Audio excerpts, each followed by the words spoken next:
Babai i tij ka qenë i sëmur për ca kohë dhe madje mund të jetë në prag të vdekjes sipas disa burimeve. Djali i tij 18 vjeçar, një pasardhës i mundshëm, u përfshi në një aksident të rënd me makinë dhe u dërgua në Moskë kur ishte në gjendje kritike për jetën.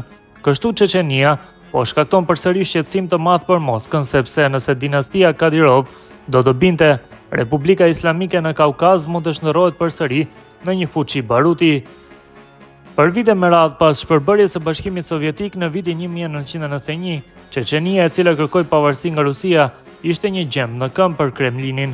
Pas një lufte të parë dhe të dytë me mira, vdekje dhe shkatërime të mëdha, midis vitit 94 dhe fillimit të shekullit, Vladimir Putin i ka vënë të gjitha bastet e tij te familja Kadirov. Së pari Ahmad, një ish udhëheqës i bandave separatiste, u bë presidenti i një Republike Islamike që ishte dorëzuar për të bërë pjesë integrale e Federatës Ruse.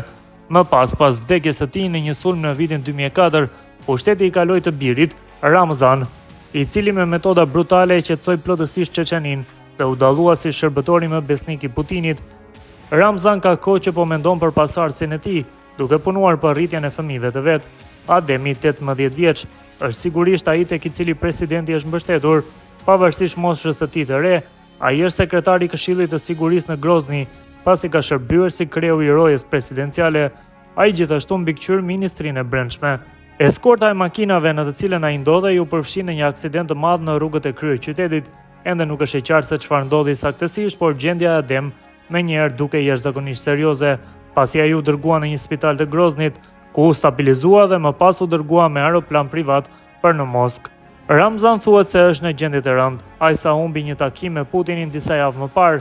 Ka raportime për bllokim të veshkave, nekroz pankreatike dhe simptoma pulmonare që vinë si pasojë e saj.